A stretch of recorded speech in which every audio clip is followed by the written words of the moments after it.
2018 წელს პირველად განაცხადა ნაცმოძრაობამ, რომ მათ არ დაუწყიათ ომი. მანამდე არც ერთხელ არ გაუბედავთ ამის თქმა. რატომ? იმიტომ რომ ყველას გვახსოვდა რაც მოხდა. 2008 წელს ომი როგორ დაიწყო.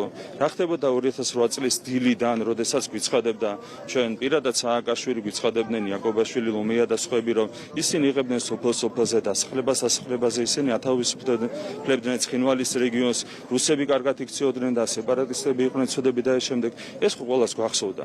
ამიტომ 2018 წლამდე ვერ ბედავდნენ საპირისპიროს თქმას და 2018 წელს გადაწყვიტეს რომ თურმე არ დაუწყიათ ომი 2018 წელს ასევე გადაწყვიტეს რომ ომი დაიწყო თურმე არა 8 აგვისტოს არამედ 7 აგვისტოს და ასე შემდეგ. ეს ყველაფერი არის სირცხვილი, ფაქტი არის ერთი, ფაქტი არის ის ტყუილია. წვდები ახაც მიმდინარეობს, მაგრამ ჩვენ მიკროფონები დაწია 2008 წლის ომი დაიწყო სააკაშვილის რეჟიმმა. ცალსახად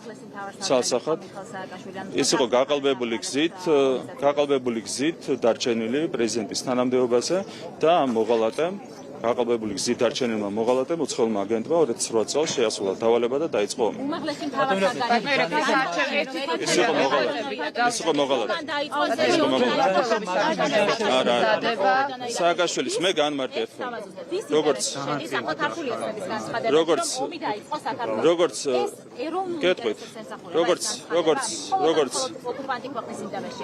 როგორც არ შეიძლება იმის თქმა რომ საქართველოს მოკლა მაგალითად საგენდრო გერგულიანი ან საქართველოს მოკლა ბუტარობაქიძე ზუსტად ასევე არ შეიძლება იმის თქმა რომ საქართველოს დაიწყო ომი 2008 წელს. 2008 წელს ომი დაიწყო არა საქართველოს, არამედ სააკაშვილის მოღალატეობრივმა რეჟიმმა, გარედან ჩანერგილმა რეჟიმმა. თქვენ გახსოვთ 2003 წელს ისინი გარედან დაგვისვეს რეალურად სინამდვილეში ხელისუფლებაში მოატყუეს ხალხი, გარედან მოიყვანეს ხელისუფლება, ისინი იყვნენ თავიდანვე უცხოელი აგენტები და მათ ჩაიდინეს ღალატი 2008 წელს შეასრულეს მთავარი მოღალატეობრივი დავალება, როდესაც დაიწყეს თავის დროზე ომი. რუსეთს აქვს ოკუპირებული ჩვენი ტერიტორიების 20%, ეს არის ჩვენი ერთ-ერთი უმთავრესი ეროვნული გამოწვევა და შესაბამისად მშვიდობიანი გზით საქართველოს ტერიტორიული მთლიანობის აღდგენა არის ჩვენი უმთავრესი ეროვნული ამოცანა.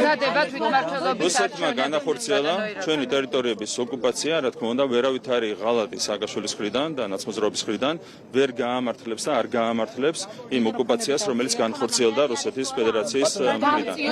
რუსეთს აქვს ოკუპირებული ჩვენი ტერიტორიების 20%.